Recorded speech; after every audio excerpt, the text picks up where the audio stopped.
दोस्तों पाकिस्तान ऑक्यूपाइड जम्मू कश्मीर में इस वक्त भारी बवाल मचा हुआ है। पाकिस्तान की आर्मी ने वहां 90 लोगों को जान से मार दिया है। जी हाँ, नागरिकों को, मासूमों को ऐसे बर्बर तरीके से मारने की पाकिस्तान की असलियत तो पूरी दुनिया के सामने है।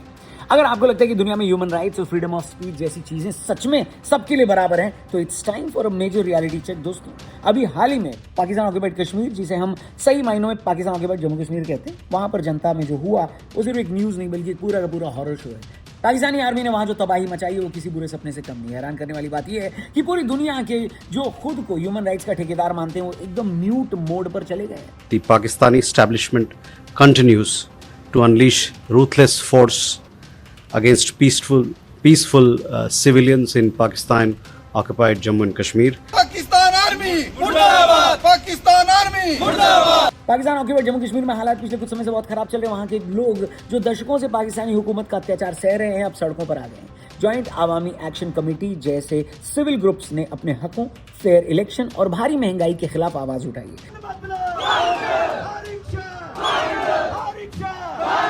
लेकिन आसिम मुनीर की पाकिस्तानी आर्मी का रिएक्शन क्या था? बातचीत, नेगोशिएशन? बिल्कुल नहीं, उन्होंने सीधा गोलियां चलवा दी। हालिया रिपोर्ट्स और भारत के विदेश मंत्रालय के स्टेटमेंट के मुताबिक पाकिस्तानी आर्मी ने पीसफुल प्रोटेस्टर्स पर अंधाधुंध फायरिंग की। 90 से ज्यादा बेगुनाह लोगों की वहां जान चली गई और सैकड़ों लोग घायल हैं। लोकल रिपोर्ट्स और एक्टिविस्ट का दावा है कि पाकिस्तानी रेंजर्स और पुलिस ने मारे गए लोगों की डेड बॉडीज तक गायब कर दी ताकि कोई वीडियो या फोटो बाहर ना जा सके। इसको ही तो फासिज्म बोलते हैं ना भाई। जैसे ही हालात बिगड़े, पाकिस्तान ने पूरे इलाके में इंटरनेट शटडाउन किया। मतलब दुनिया को पता ही ना चले कि अंदर चल क्या रहा है। लोग वहां शांतिपूर्ण तरीके से अपने बुनियादी अधिकारों की मांग कर रहे हैं, लेकिन पाकिस्तानी डिफेंस मिनिस्टर ने इन आम नागरिकों को दुश्मन करार दे दिया। कल्पना कीजिए कि आप अपने बुनियादी अधिकारों की मांग करते हैं और आपकी अपनी तथाकथित सरकार आपको आतंकवादी करार दे देती है। अब आते हैं सबसे बड़े रेड फ्लैग यानी वेस्टर्न ग्लोबल मीडिया पर। इंटरनेशनल मीडिया, खासकर द न्यूयॉर्क टाइम्स को भारत में अगर कोई पत्ता भी खड़कता है तो उसमें डेमोक्रेसी इन डेंजर नजर आता है और आर्टिकल लिख डालते हैं। हाल ही में भारत में एजुकेशन और सिस्टम को लेकर स्टूडेंट्स का एक प्रोटेस्ट हुआ। जी हाँ, सी जनता पार्टी की बात कर रहा हूं मैं और उनके प्रोटेस्ट की बात कर रहा हूं। हाल ही में भारत में एजुकेशन और सिस्टम को लेकर स्टूडेंट्स का एक प्रोटेस्ट हुआ था। ये एक नॉर्मल डेमोक्रेटिक प्रोटेस्ट था, लेकिन ग्लोबल मीडिया ने यानी कि द न्यूयॉर्क टाइम्स ने इस पर 16 से ज्यादा पोस्ट और आर्टिकल्स छाप दिए। जी हाँ, न्यूयॉर्क टाइम्स से लेकर वॉशिंगटन पोस्ट तक ने ऐसे रिएक्ट किया जैसे भारत में गृह युद्ध छिड़ गया। दूसरी तरफ जब पाकिस्तान ऑक्यूपाइड जम्मू कश्मीर में पाकिस्तानी आर्मी ने 90 से ज्यादा बेगुनाह लोगों को भून दिया, इंटरनेट बंद कर दिया, तो न्यूयॉर्क टाइम्स ने क्या किया? सिर्फ एक पोस्ट, सिंगल। ये है उनके डबल स्टैंडर्ड्स के चेहरे। हिपोक्रेसी की भी सीमा होती है। और जो एक पोस्ट न्यूयॉर्क टाइम्स ने किया है उसकी भी ऑडेसिटी देखिए। उन्होंने हेडलाइन में पीओजेके को पाकिस्तानी कश्मीर लिख दिया है। मतलब जिस जमीन पर पाकिस्तान ने गैर कानूनी तरीके से कब्जा किया है उसे न्यूयॉर्क टाइम्स ने ऑफिशियली पाकिस्तान का बता दिया। वाह, तो साला बहुत नीच आदमी रहे। भारत की एम्बेसी ने तुरंत एनवाईटी को एक्स पर तलब किया और क्लास लगाते हुए कहा कि there is no Pakistani Kashmir, only Pakistan occupied Kashmir.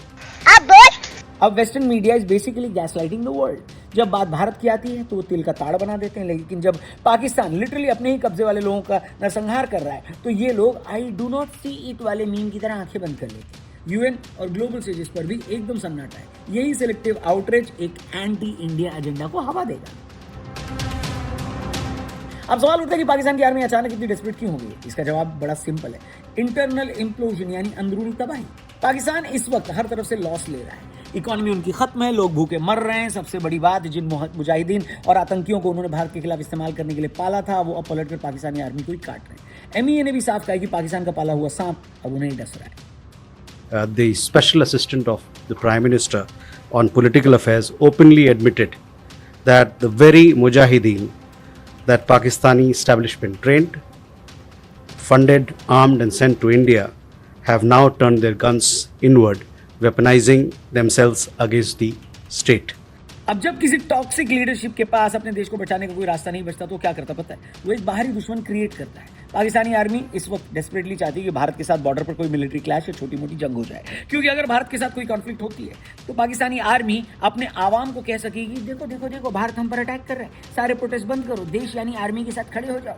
वो पाकिस्तान ऑक्यूपाइड जम्मू कश्मीर के इस नरसंहार से दुनिया और अपनी जनता का ध्यान भटकाने के लिए किसी भी हद तक जाने को तैयार है। It's a classic deflection tactic. वो चाहते हैं कि नैरेटिव पाकिस्तान ऑक्यूपाइड जम्मू कश्मीर की मौतों से हटकर इंडिया वर्सेस पाकिस्तान बन जाए। तो भारत क्या कर रहा है इस बारे में? कुछ लोग सोशल मीडिया पर कह रहे हैं कि भारत को अभी तुरंत पीओके में घुस जाना चाहिए या तुरंत मिलिट्री एक्शन लेना चाहिए। बट ब्रो, जियोपॉलिटिकल चेस ऐसे नहीं खेला जाता। भारत इस वक्त स्ट्रैटेजिक साइलेंस मेंटेन कर रहा है, उतना ही बोल रहा है जितना इंपॉर्टेंट है, जरूरी है। जैसे नेपोलियन ने कहा था, जब आपका दुश्मन गलती कर रहा हो तो उसे टोकना नहीं चाहिए। भारत बहुत अच्छी तरीके से जानता है कि पाकिस्तान उन्हें प्रोवोक करने की कोशिश कर रहा है, लेकिन भारत उनके बिछाए हुए ट्रैप में नहीं फंसने वाला। भारत ने चुपचाप लेकिन बेहद स्ट्रॉन्ग तरीके से ग्लोबल स्टेज पर पाकिस्तान के असली चेहरे को नंगा कर दिया है। एमईए के स्पोक्सपर्सन रणदीप जायसवाल सर ने इंटरनेशनल कम्युनिटी को आईना दिखाते हुए पाकिस्तान के इस नरसंहार के लिए जवाबदेह ठहराने की मांग की है। The people there have requested international organizations for an independent investigation into the unlawful killings. We urge that the international community should scrutinize Pakistan's actions and hold it accountable for its atrocities. Pakistan इस वक्त ठीक वैसे ही अंदर से टूट रहा है जैसे 71 में टूटा था। भारत सिर्फ बाहर से शांति दिखा रहा है, लेकिन बैक एंड पर हमारी डिफेंस और मिलिट्री की तैयारियां मैसिव स्केल पर चल रही है। भारत अपनी शर्तों पर, अपने टाइमलाइन पर मूव करेगा। जब पाकिस्तान पूरी तरह से इंटरनली कोलैप्स कर जाएगा, तब भारत का एक मास्टर स्ट्रोक आएगा जो हमेशा के लिए इस मसले को खत्म कर देगा। दोस्तों, साउथ एशिया के मैप पर पाकिस्तान हमेशा से एक वॉकिंग रेड फ्लैग रहा है, पर अभी इनका सीन बिल्कुल आउट ऑफ कंट्रोल जा चुका है। पीओके में अभी जो फुल ऑन क्लैश, फायरिंग और वायलेंस चल रहा है, उसे देखकर किसी का भी इमोशनल होना और पीओके वापस लो चिल्लाना नॉर्मल है। पर इस लफड़े को सिर्फ इमोशनल होकर देखना सबसे बड़ी मिस्टेक होगी। जज्बातों में बहने की बजाय थोड़ा प्रैक्टिकल और स्ट्रीट स्मार्ट बनना पड़ेगा। हमें यह फिगर आउट करना होगा कि इस पूरे क्योस के पीछे एक्चुअल में चल क्या रहा है और पाकिस्तानी आर्मी का टॉक्सिक मास्टर प्लान क्या है। पीओके में आज जिस जगह पर सबसे ज्यादा बवाल मचा हुआ है, उसका एक डार्क सच है जो हमें स्किप नहीं करना चाहिए। ये वही जगह है जिसे पाकिस्तानी आर्मी और आईएसआई लिटरली अपनी पर्सनल टेरर फैक्ट्री की तरह यूज करते हैं। वहां के ट्रेनिंग कैंप्स और मदरसों का सीन किसी से नहीं छिपा है। इन एरियाज में 16 से 18 साल के टीनेजर्स का बुरी तरह ब्रेन वॉश किया जाता है। उनको एजुकेशन की जगह कट्टरपंथ का कंटेंट फीड किया जाता है, वेपन्स चलाना सिखाया जाता है और इंडिया में घुसकर अटैक करने के लिए रेडी किया जाता है। जब जॉब्स और पढ़ाई नहीं होती तो इन यूथ को जिहाद का फेक सपना दिखाकर तोप का चारा बना दिया जाता है। तो जब हम इमोशनल होकर बोलते हैं ना कि पीओके वालों को बचाओ, तो याद रखना पड़ेगा कि वही है जहां से इंडिया को डिस्टेबलाइज करने की प्लानिंग भी होती है। जो आतंकी यहां से आते हैं वो इन्हीं कैंप्स के पास आउट है। आप जगह को तो कैप्चर कर लोगे, लेकिन रहने वाले तो रेडिकल ही रहेंगे। अभी रिसेंटली पीओके में एकदम अजीब और हिपोक्रेटिकल वाइब देखने को मिली। एक तरफ वहां की आम जनता इन्फ्लेशन और रिसोर्सेज की कमी से इतना फ्रस्ट्रेटेड है कि पाकिस्तानी आर्मी से तंग आकर इंडिया से हेल्प मांग रही है। इंडिया की फोर्सेस से रिक्वेस्ट है कि प्लीज दोबारा हमारा साथ दें। पर प्लॉट ट्विस्ट देखिए आप, उसी जगह पर इंडिया के अगेंस्ट एक बड़ा मार्च भी निकाल दिया गया। ये कोई इत्तेफाक नहीं है, ये पाकिस्तानी आर्मी की प्रॉपर स्क्रिप्टेड टूल किट है। इंडिया के अगेंस्ट ये प्रोटेस्ट ऑर्गेनिक नहीं होते, बल्कि इसको पीछे से फंड और स्पॉन्सर किया जाता है। जब पब्लिक इनकी गवर्नमेंट और आर्मी को कैंसिल करने पर उतर आती है, तो उनको डिस्ट्रैक्ट करने के लिए इंडिया का डर एक पीआर स्टंट की तरह यूज किया जाता है।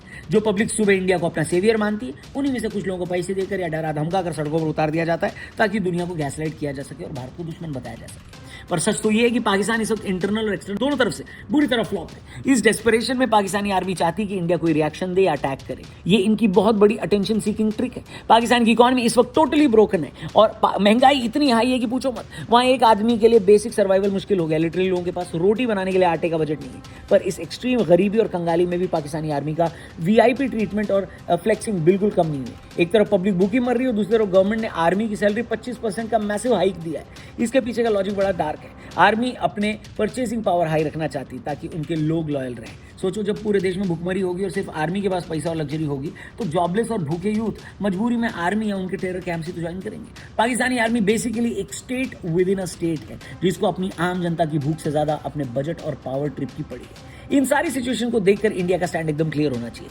हमें अपने इमोशंस को साइड में रखकर कंप्लीटली चिल और प्रैक्टिकल होकर गेम खेलना पड़ेगा। पीओके हमारा है, नो कैप, ये अल्टीमेट सच है। हमारी साइलेंस और इग्नोर मारने वाली स्ट्रैटेजी इस वक्त पाकिस्तान के लिए सबसे बड़ी प्रॉब्लम का विषय है। बाकी इस पूरे मुद्दे पर आपका क्या कहना है, कमेंट करके जरूर बताना। वेस्टर्न मीडिया जिस तरीके से पाकिस्तान ऑक्यूपाइड जम्मू कश्मीर के रिपोर्ट्स को दरकिनार कर रहा है और भारत में हुए प्रोटेस्ट को ही इतने बार उन लोगों ने दिखा दिया, इसके ऊपर अगर आपका कोई रिएक्शन है तो कमेंट करके जरूर बताना। बाकी और भी मुद्दों पर हम वीडियोस बनाएंगे। आपको किसी पर्टिकुलर सब्जेक्ट पर आपको चाहिए कि हम वीडियो बनाएं, अच्छी रिसर्च करके उस पर आपका ज्ञान थोड़ा सा और बढ़ाएं, तो उसके ऊपर कमेंट सेक्शन में हमें जरूर लिखना। चैनल को सब्सक्राइब करना, वीडियो से लगी हो तो इसे अपने दोस्तों से जरूर शेयर करना। Thank you for watching. जल्दी मिलते हैं।